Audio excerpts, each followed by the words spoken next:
देखते हैं, स्टार्ट हो गया क्या? ठीक है, कल मैंने आपसे कुछ बातें करी थी कि देखिए बीओपी होता क्या है। तो मैंने आपसे बताया था कि देखिए हमारी पृथ्वी पर जितने भी देश हैं, सब देश पूरी तरीके से आत्मनिर्भर नहीं है, बल्कि वो देश आपस में क्या करते हैं, आपस में वो लोग व्यापार करते हैं। कोई सामान किसी से मंगाता है, कोई किसी से सामान मंगाता है। और केवल ऐसा नहीं है कि वो सामान मंगाते हैं, नहीं, वो सामान भेजते भी हैं, उन देशों को भी देते हैं, सप्लाई करते हैं।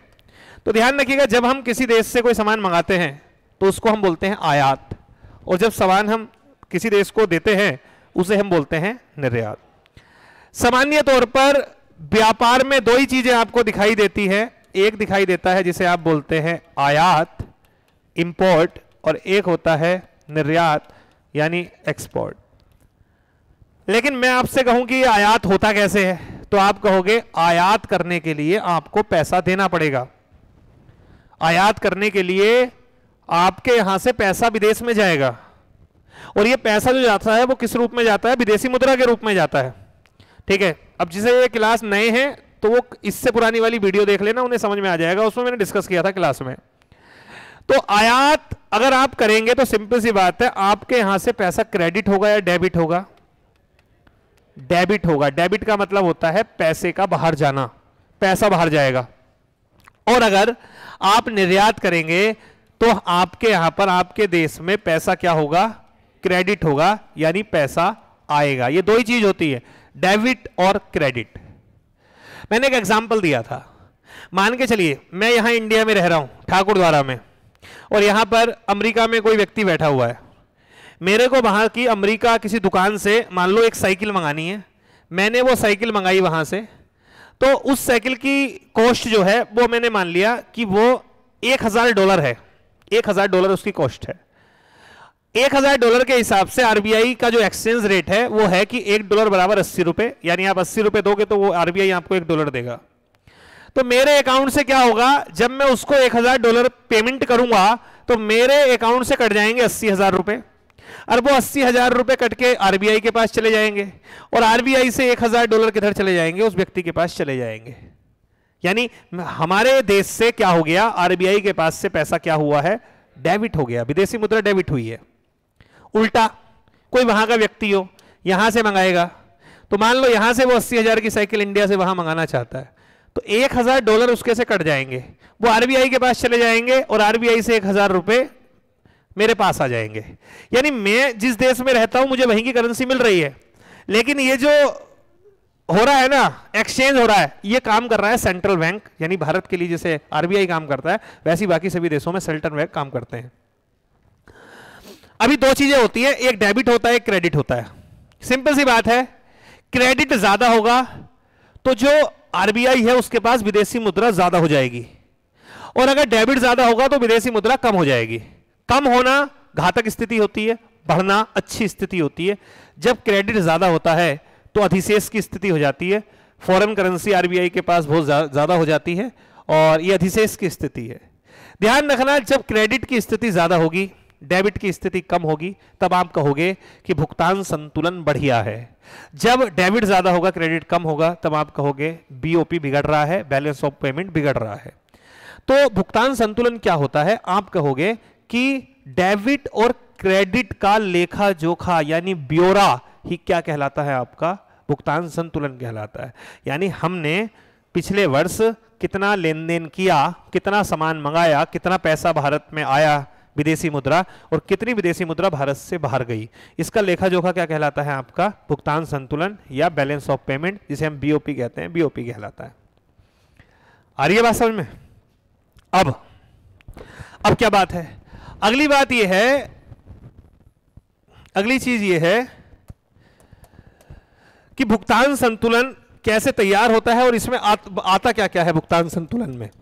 तो देखिए, भुगतान संतुलन को जो बीओपी होता है, बैलेंस ऑफ पेमेंट को बनाए रखने का काम जो है वो आरबीआई के द्वारा किया जाता है, यानी इस काम को मेंटेन कौन करता है, आरबीआई।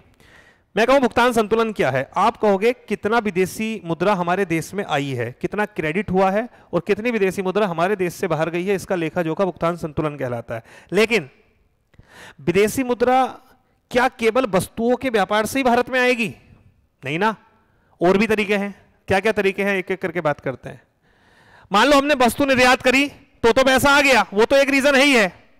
लेकिन मान लो कि किसी के ताऊ चाचा विदेश में काम करने के लिए गए हैं, वो विदेश में काम करते हैं, तो वहां पर पैसा कमाते होंगे, तो उनको पैसा कौन सा मिलता होगा? विदेशी मुद्रा मिलती होगी। जब उसको वो इंडिया में भेजेंगे तो सिंपल सी बात है, वो विदेशी मुद्रा आएगी, फिर आरबीआई से कन्वर्ट होकर के रुपए के रूप में घर वालों को मिलेगी। तो इस तरीके से भी तो आया ना पैसा। मान लो किसी देश में कोई संस्था है जो शिक्षा के लिए पैसा देती है, मान लो वो हमारी कोचिंग को देख करके और हमें पैसे दे जाएं, वो बोल दें कि लो हम तुम्हें 10,000 या 1,000 डॉलर दे रहे हैं, खैरात दे रहे हैं, तो वो पैसा देंगे तो डॉलर देंगे ना, वो डॉलर आएगा, लेकिन मुझे क्या मिलेगा? रुपया। इसका मतलब आरबीआई के पास फॉरेन करेंसी आई है।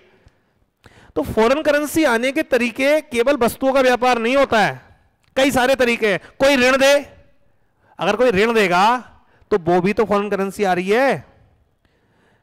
तो फॉरेन करेंसी आने के तरीके कई सारे होते हैं, ऐसे ही फॉरेन करेंसी जाने के कई सारे तरीके होते हैं। तो भुगतान संतुलन में केवल वस्तुओं का आयात निर्यात नहीं देखा जाता, इसके अलावा और भी बहुत सारी चीजें होती हैं, वही मैं डिस्कस कर रहा हूं। भुगतान संतुलन में 2 खाते होते हैं। एक खाता होता है जिसे हम कहते हैं करंट अकाउंट, यानी इसे कहते हैं चालू खाता। एक होता है कैपिटल अकाउंट, इसको क्या बोलते हैं? पूंजीगत खाता। यानी भाई 2 अकाउंट होते हैं, एक होता है कैपिटल अकाउंट और एक होता है करंट अकाउंट। 2 खाते होते हैं भाई। ये 2 खाते क्यों बनाए? वो रीजन है, फॉरेन करेंसी के आने का तरीका क्या है, उसके आधार पर हमने इसको इस तरीके से डिवाइड कर दिया। चालू खाते में भी हम 2 चीजों में बांट देते हैं इसे। एक विजिबल चीजें जो है यानी दृश्य मद, और एक अदृश्य मद। अदृश्य मद, मद मतलब आप आइटम से समझ सकते हैं, विजिबल आइटम जिन्हें आप देख सकते हैं। मोबाइल आया बाहर से, अमेरिका से, तो ये चीज हम देख सकते हैं, ये माल आया है, इसे दृश्य मद में रखेंगे। रसायन आए, कपड़े आए, या निर्यात हुआ उनका, कुछ भी आ रहा है जा रहा है, जो चीज हम छू सकते हैं देख सकते हैं, वो विजिबल मद में आएगा। ये बोर्ड है, ये बाहर से आया, इसे हम देख सकते हैं, तो ये दृश्य मद में आएगा। तो दृश्य मद में मुख्यतः क्या आता है? आप कहेंगे मुख्यतः वस्तु आती है। वस्तु ही तो है जिन्हें आप देख सकते हैं, वस्तुओं का आयात निर्यात आएगा। ठीक है, यानी वस्तु का आयात निर्यात होगा। अगर आयात हुआ है तो किस में लिख दिया जाएगा? वो चीज डेबिट में लिख देंगे, और अगर निर्यात हुआ है तो क्रेडिट में लिख देंगे। यानी वस्तुओं का जो भी आयात निर्यात होता है, उससे कितना पैसा आया, कितना पैसा गया, वो सब दृश्य मद में आता है। ठीक है, दूसरा होता है जी अदृश्य मद। अब अदृश्य मद क्या होती है? इसमें हम बात कर सकते हैं सेवा की, सर्विस। अब ये सर्विस से कैसे हुआ? मान लो इंडिया की कोई कंपनी है, मान लो रिलायंस है,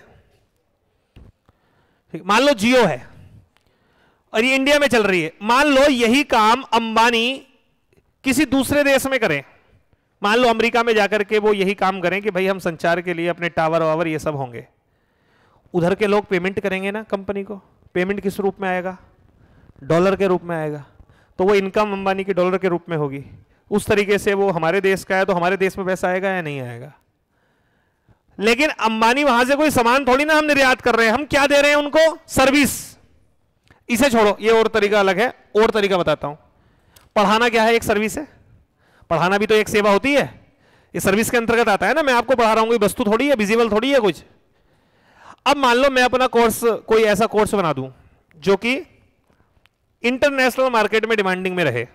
मान लो ऐसे टॉपिक के ऊपर तो नहीं, मान लो कुछ और चीज के ऊपर, कोई भी मोटिवेशनल के लिए कुछ ऐसा कुछ भी, या मान लो शेयर मार्केट के ऊपर या क्रिप्टो के ऊपर कोई कोर्स बनाऊं, और उस कोर्स को मैं इंटरनेशनल प्लेटफॉर्म पर ओपन कर दूं, पूरा कहीं से भी कुछ भी करे। और मान लो कोई अमेरिका का कोई व्यक्ति जो है, या किसी विदेश में, किसी देश में रहने वाला व्यक्ति उस कोर्स को परचेज करे, तो मेरे को पेमेंट किस में करेगा? वो मेरे को तो पैसे ही मिलेगा, लेकिन उधर से क्या कटा होगा? डॉलर। इसका मतलब विदेशी मुद्रा हमारे देश में आ गई। तो मैंने उसे क्या दिया? कोई वस्तु दी क्या दी मैंने उसे? सर्विस दी। मान लो यहाँ का कोई डॉक्टर है, वो यहां से इलाज कर देता है अमेरिका के व्यक्ति का, भैया ये खा लो वो खा लो, उससे वो ठीक हो जाता है, वो पेमेंट देता है, 10,000 रुपए फीस देता है, डॉलर में देगा वो, तो भी तो विदेशी मुद्रा आई। यानी सेवा से भी पैसा आता है और सेवा से जाता भी है। विदेशी कंपनी अगर यहां पे सेवा देगी तो पैसा जाएगा, हमारे यहां की कंपनी वहां सेवा देगी तो पैसा आएगा, सीधी सी बात है। सेम अदृश्य मद में और क्या आता है? रेमिटेंस आता है। रेमिटेंस यानी प्रेषित धन। ये क्या होता है प्रेषित धन? रेमिटेंस बोलते हैं इसको। हमारे यहाँ के लोग बाहर काम करने के लिए गए हैं, जो वो वहां पर इनकम अर्निंग करते हैं, अपने घर वालों को भेजते हैं, तो ऐसा वो जो धन भेजते हैं उसे कहते हैं प्रेषित धन, उसे कहते हैं रेमिटेंस। इंडियन डायस्पोरा बहुत ज्यादा बड़ा है। इंडियन डायस्पोरा का मतलब आप समझते हैं? डायस्पोरा का मतलब होता है फैलाव। इंडियन डायस्पोरा मतलब इंडिया के लोग कितने देशों में फैले हुए हैं, उसका विस्तार क्या है, उसे बोलते हैं डायस्पोरा। इंडियन डायस्पोरा बहुत ज्यादा है। भारतीय लोग जितने भारत में हैं उतने ही भारत से बाहर भी हैं। यानी कहने का मतलब सामान्य तौर पे आप ये कह सकते हैं कुछ गांव तो ऐसे हैं कि हर घर से 2-2, 4-4, 5-5 लोग बाहर हैं। वो जो इनकम करते हैं वो आती होगी ना यहाँ पर, तो उससे भी बढ़ेगी या नहीं बढ़ेगी?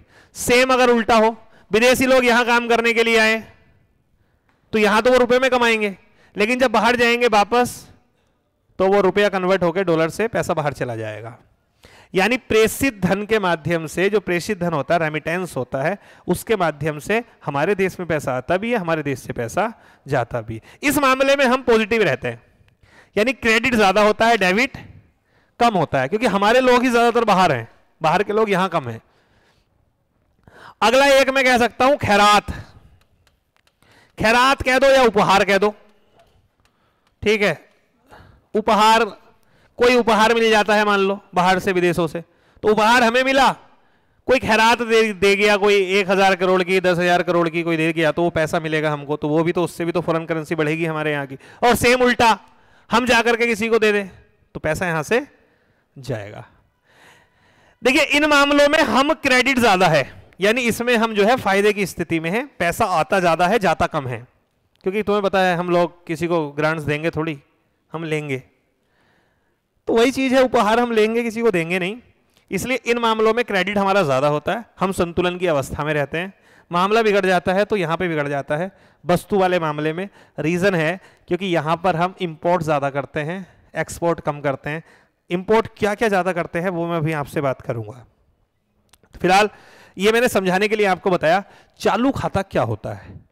ऐसा सब लेन देन जिसका संबंध इसी वर्ष से जुड़ा हुआ हो, उसे चालू खाता कहते हैं। करंट अकाउंट, इस साल कितनी वस्तुओं का, कितना रेमिटेंस, कितना उपहार, ग्रांट्स, सर्विस, इंपोर्ट एक्सपोर्ट हुई हैं, वो सब किस में आता है? वो सब करंट अकाउंट में आता है।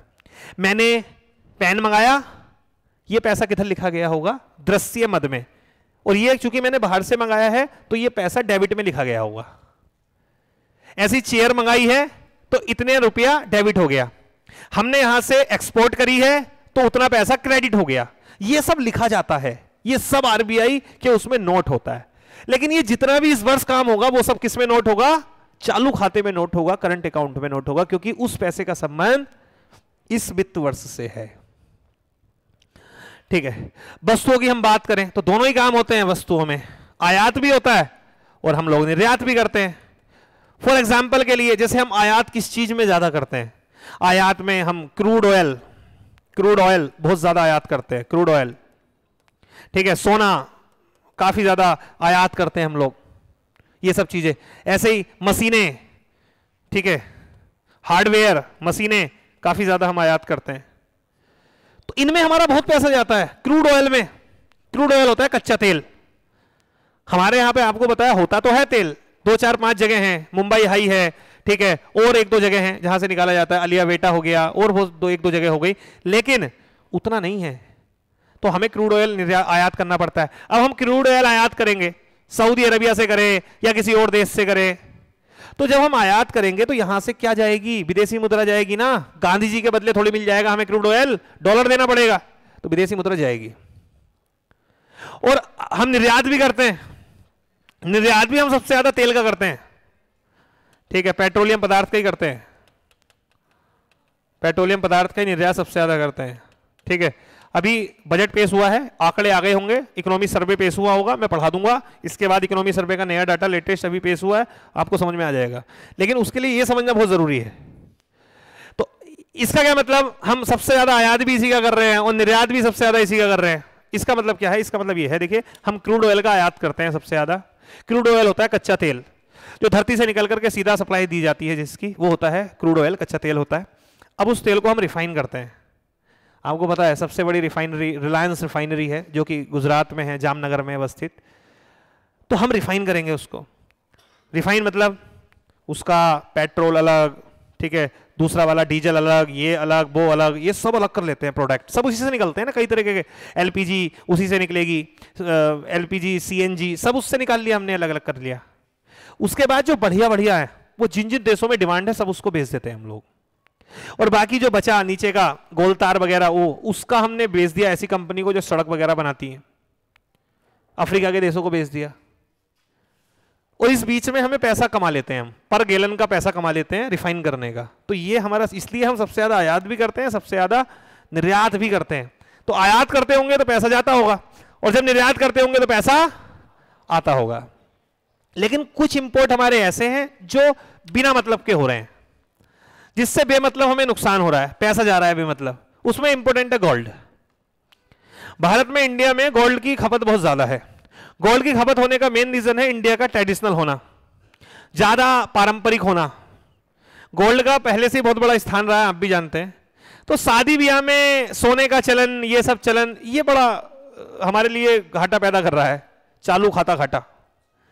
रीजन है, शादी में आपको पता है एक मिनिमम कोई भी शादी होगी, अगर नॉर्मल परिवार की होगी तो भी 10 तोले से कम तो क्या मामला जाता होगा, 5-10 तोला तो रहता ही होगा, उस बीच तो चीजें घूमती होंगी। और बाकी अगर थोड़ी ठीक ठाक फैमिली है, बढ़िया है, तो मामला 50 तोला 100 तोला तक पहुंच जाता है, यानी उस लेवल तक चीजें चली जाती हैं। तो आप सोचिए, वो सोना बहू को चढ़ा दिया, कभी पहनना नहीं है, कभी काम नहीं आना, उतना कौन पहनता है? ज्यादा से ज्यादा, फिर ज्यादा ओवर भी तो लगता है। तो इंसान डालता है तो चलो 1-2 तोले का कुछ पहन लिया, बाकी जो रखा है 15-20 तोला वो घर पे रखा है ना। वो जब आया तो वो कहां से आया? वो विदेश से आया। जब विदेश से आया तो बहुत सारे डॉलर बाहर चला गया, अब वो आ गया, वो रखा हुआ है।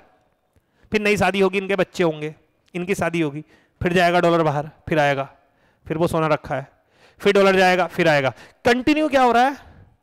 शादियां बढ़ रही हैं, शादियां हो रही हैं और गोल्ड इंपोर्ट हो रहा है, और हमारे यहाँ की विदेशी मुद्रा बाहर जा रही है। समस्या है ना। तो विदेशी मुद्रा बाहर जाएगी तो एक तरीके का घाटा ही तो है। विदेशी मुद्रा जितनी हम पे रहे उतना बढ़िया है। इसके लिए सरकार ने बहुत सारी कोशिशें करी। सरकार ने बहुत सारी गोल्ड बॉन्ड योजनाएं चलाई।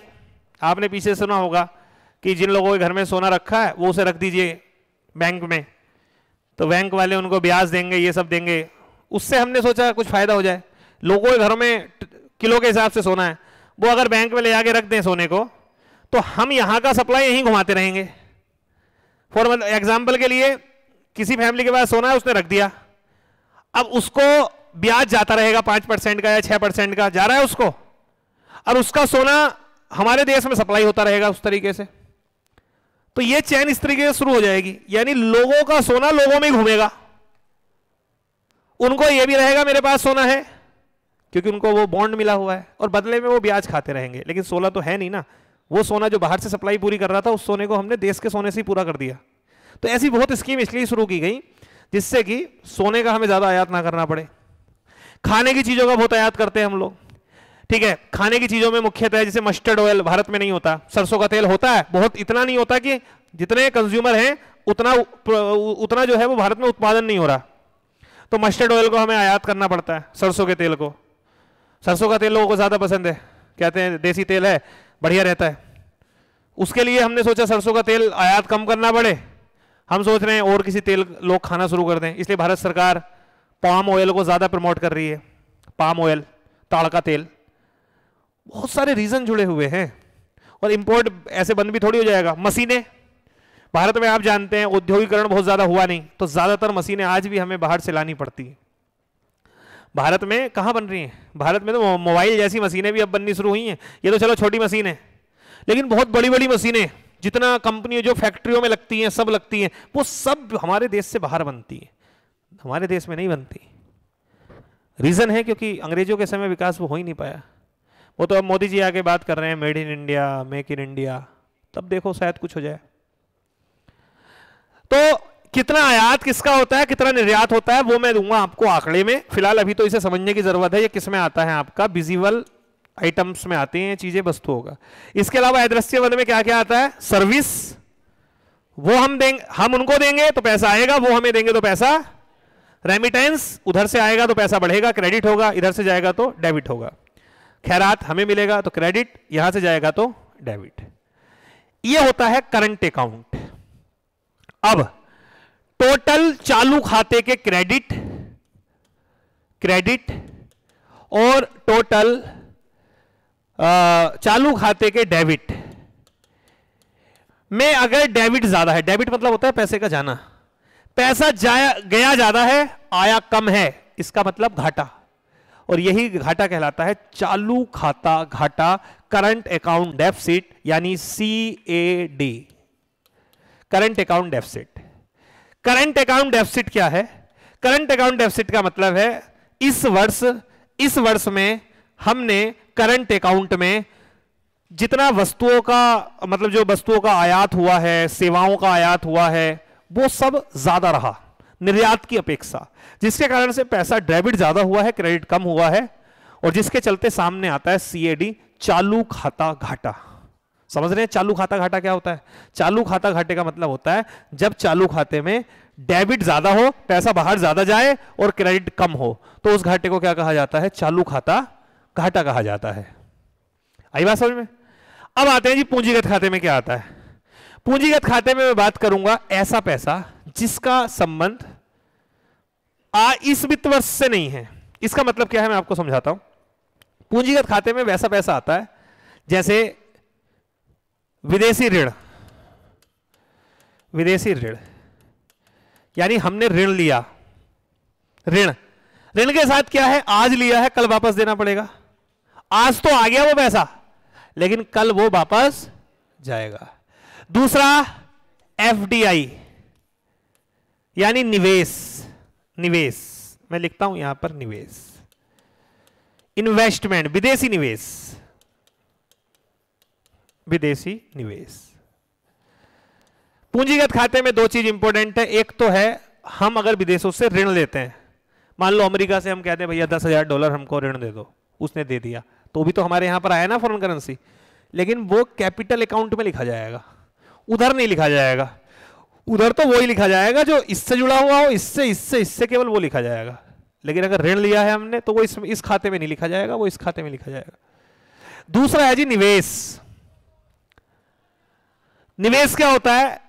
कोई, मैं विदेशी निवेश की बात कर रहा हूं, कोई विदेशी कंपनी या विदेशी व्यक्ति भारत की किसी कंपनी में अपना पैसा डाल दे, निवेश कर दे, यानी शेयर खरीद ले, भारत की कंपनी के किसी के शेयर खरीद ले, इसे हम बोलेंगे निवेश। निवेश भैया दो प्रकार का होता है, एक होता है जी FDI, एक होता है FPI, foreign direct investment, foreign portfolio investment, दो प्रकार के होता है। सामान्य तौर पर अंतर क्या है FDI में और FPI में? क्या अंतर होता है? जब कोई विदेशी कंपनी या कोई भी भारत में आकर के अपनी कंपनी को एस्टैब्लिश करे या हमारी किसी कंपनी में आकर के पैसा इन्वेस्ट करे और ये इन्वेस्टमेंट 10% से ज्यादा हो, तब ऐसा इन्वेस्टमेंट FDI कहलाता है।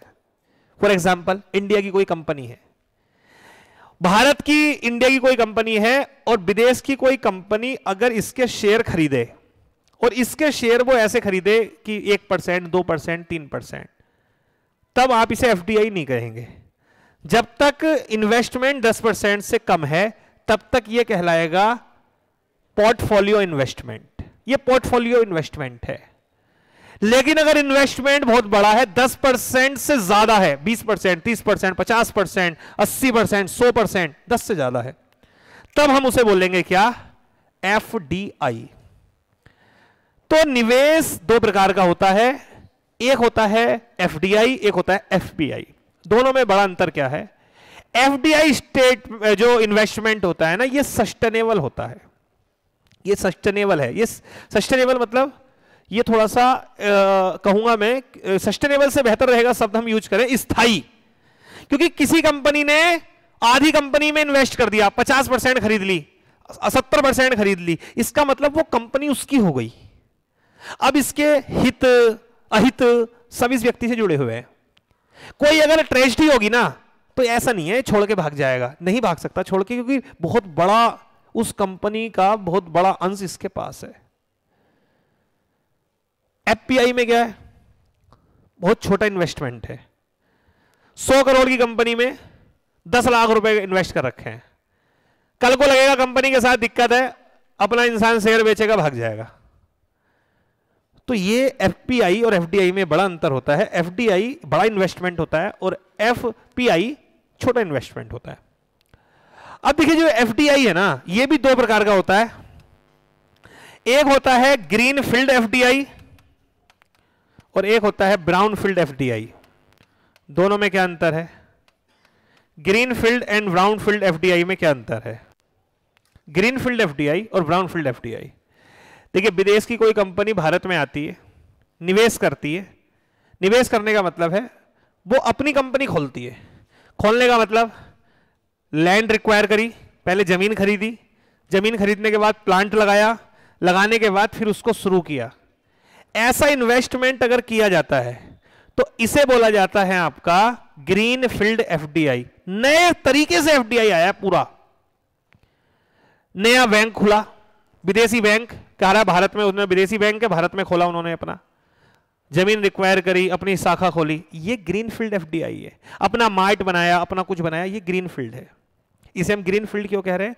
ग्रीन फील्ड एफडीआई के फायदे होते हैं क्योंकि जब कोई व्यक्ति आएगा, जमीन रिक्वायर करेगा, नया प्लांट लगाएगा, तो सिंपल सी बात है उसे हर चीज नहीं चाहिए, कर्मचारी चाहिए, बाकी सब चीजें चाहिए। इसका मतलब है ग्रीन फील्ड एफडीआई से फायदा होता है, रोजगार वगैरह बढ़ता है।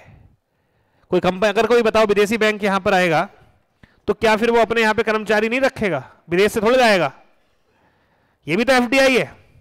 लेकिन अब मान लो एक कंपनी आके ऐसे नए सिरे से खोलती है तो उसे बोले ग्रीन फील्ड एफडीआई। अब मान लो कोई कार कंपनी है, वो अपनी कंपनी खोले जमीन लेके तो उसे बोलेंगे ग्रीन फील्ड। लेकिन वो क्या करे, वो यहां की किसी कार कंपनी को खरीद ले, 60%, 80%, 100% खरीद ले। मान लो उसने महिंद्रा को खरीद लिया, ये ब्राउन फील्ड एफडीआई है। क्यों?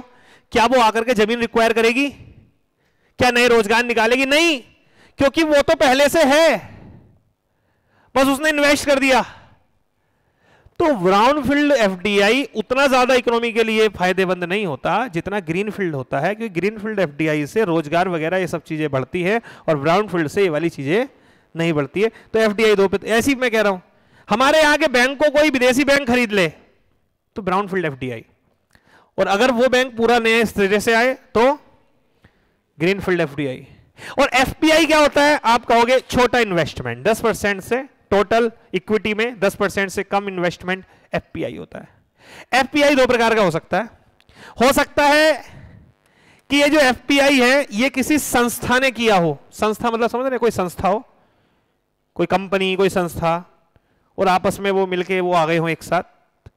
तो अगर संस्थागत होता है तो उसे बोलते हैं एफआईआई। और ये व्यक्तिगत भी हो सकता है, इंडिविजुअल पर्सनल कोई व्यक्ति करे तो ये इस तरीके का इन्वेस्टमेंट हो सकता है। तो एफपीआई के अंतर्गत ही आता है एफआईआई। इसे बोलते हैं फॉरेन इंस्टीट्यूशनल इन्वेस्टमेंट, विदेशी संस्थागत निवेश। यानी जब विदेश की कोई संस्था भारत में किसी भी कंपनी में या किसी भी संस्था में 10% से कम इक्विटी के साथ अपना इन्वेस्टमेंट करती है तो उसे एफआईआई कहा जाता है। एफआईआई एक तरीके का पोर्टफोलियो इन्वेस्टमेंट है। एफआईआई वालों के साथ क्या होता है? अडानी, मान लो अडानी की कंपनी में शेयर खरीद रखे होंगे और जैसे ही हल्का रेट गिरा सब निकल के भाग गए, सब गए, सब निकल जाएंगे बाहर, छोड़ दे, वो शेयर बेच देते हैं तुरंत। एफआईआई नहीं रुकते क्योंकि वो तो उनका तो थोड़ा सा मामला है भाई, ठीक है, वो तो शेयर बेच देंगे, लेकिन वो नहीं बेचेगा ना जिसने बड़े शेयर खरीद रखे हैं। उसे पता है कि मैंने बेच दिए। अब देखो सब दुनिया शेयर बेच रही है अडानी के, अडानी के बाद जो शेयर है वो अडानी नहीं बेच सकता क्योंकि अडानी ने बेच दिया तो कोलियों के भाव आ जाएंगी कीमत।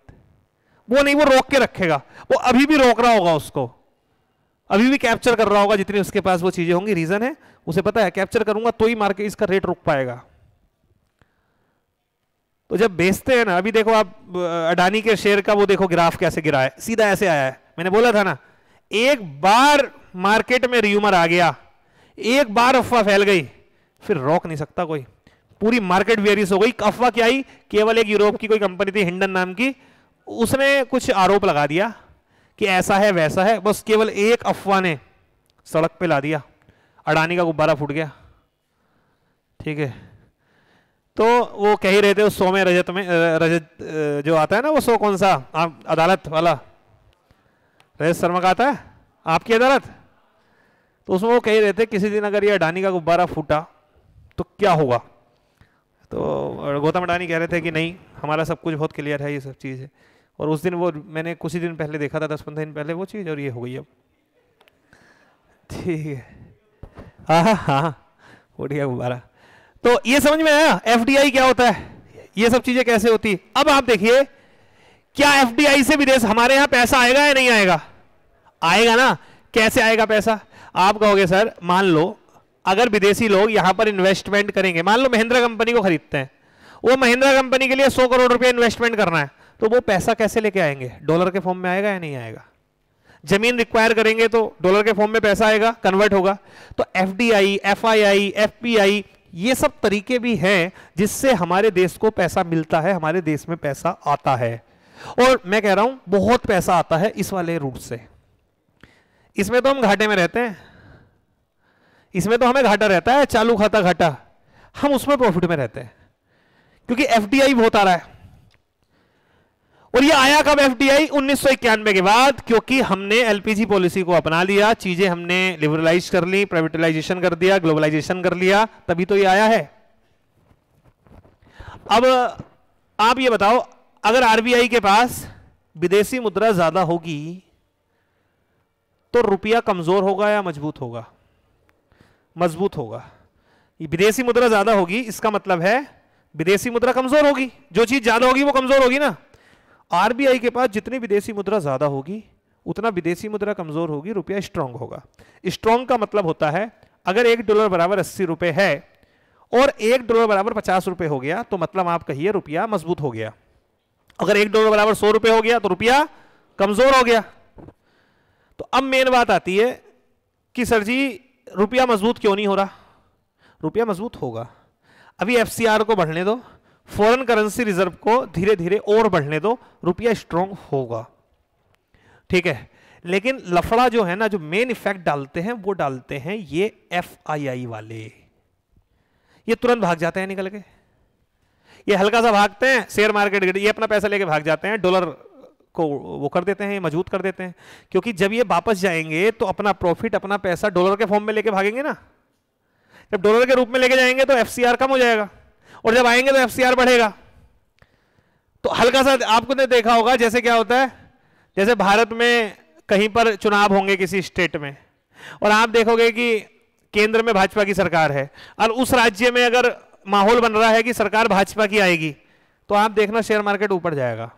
रीजन है एफआईआई पैसा डालेंगे, उन्हें लगता है कि अब तो राज्यों में भी सरकार भाजपा की बनेगी तो पॉलिटिकल रूप से चीजें जो है वो थोड़ी स्थायी रहेंगी। लेकिन लगेगा कांग्रेस आ रही है तो एफआईआई वाले भागते हैं पैसा छोड़ के, शेयर मार्केट नीचे गिरती है। बजट चल रहा था, बजट पेश हुआ, अब देखिए कितना इफेक्ट जा रहा था शेयर मार्केट पे, बहुत ज्यादा इफेक्ट था। वो किसका इफेक्ट था? बजट पेश हो रहा था, क्योंकि वो एफआईआई वाले सब देखते हैं। और ज्यादा समझदार लोग जो इन्वेस्ट करते हैं ना शेयर मार्केट में पैसा, वो एफआईआई को देख के करते हैं, वो कहां इन्वेस्टमेंट कर रहे हैं। हल्का सा अमेरिका में, अमेरिका के सेंट्रल बैंक की मीटिंग होती है ना, वहां का जो केंद्रीय बैंक है उसकी जब मीटिंग होती है तो इंडिया की शेयर मार्केट टूट जाती है केवल उसकी बैठक पे। क्यों टूट जाती है? वहां के सेंट्रल बैंक घोषणा कर दे कि हम सेविंग पर 50 मतलब आधा % ज्यादा इंटरेस्ट रेट देंगे। यानी वहां पर केंद्रीय बैंक ये बोल दे बैंकों से कि अब अगर बैंकों में कोई पैसा डिपॉजिट करेगा तो जो उन्हें पैसा 4% मिलता था सेविंग डिपॉजिट का, अब उन्हें वो 5% मिलेगा। केवल 1% के ऊपर पूरा एफआईआई इंडिया के इन्वेस्टमेंट को छोड़ के अमेरिका भाग जाएंगे। बहुत ज़्यादा संतुष्ट होते हैं। उनके लिए यहाँ शेयर मार्केट में 20% 100% रिटर्न मायने कम रखता है, 1% बिल्कुल स्थायी रिटर्न ज़्यादा मायने रखता है। इसलिए वो लोग क्या करते हैं, जैसे उधर बैठक होती है ना, आप कभी भी देखना जब मीटिंग चलेगी शेयर मार्केट टूटेगा, जम के टूटेगा, पूरा गिरता चला जाएगा, नीचे गिरता। क्यों? ये पैसा लेके भाग, और जैसे ये पैसा निकाल के भागते हैं तो शेयर के दाम घटेंगे, मार्केट वेरियस होगी। और जब ये भागेंगे तो और भी निकाल निकाल के भागेंगे, सब छोड़ेंगे और शेयर मार्केट नीचे आएगी। 42,000 से सीधे 39 पकड़ेगी। बैंक निफ्टी 42 से 39 पे आ जाएगा, निफ्टी 18 से 17 पे आ जाएगी, 16.5 पे आ जाएगी। एफआईआई का बहुत बड़ा रोल है, आपको नहीं पता होगा। मैं आपको ये वाली टाइम हो गया, जरा क्या बताऊं, नहीं तो बताता। नोटबंदी का इफेक्ट इसलिए नहीं पड़ पाया कि रुपया मजबूत नहीं हुआ, रीजन एफआईआई थे। जो 2016 में नोटबंदी हुई, आपने कहा नोटबंदी से रुपया स्ट्रांग क्यों नहीं हुआ? नोटबंदी से तो रुपया स्ट्रांग हो जाना चाहिए था, कि मनी सप्लाई घटेगी तो रुपया स्ट्रांग होना चाहिए ना, तब भी नहीं हुआ। रीजन, उसका बहुत बड़ा रीजन एफआईआई थे। पढ़ाऊंगा मैं आपको ये चीजें, कल डिस्कस करूंगा। आज इतना रखते हैं। घर से थोड़ा पढ़ के आना, नोट्स को समझ के आना, ठीक है? Okay, bye bye.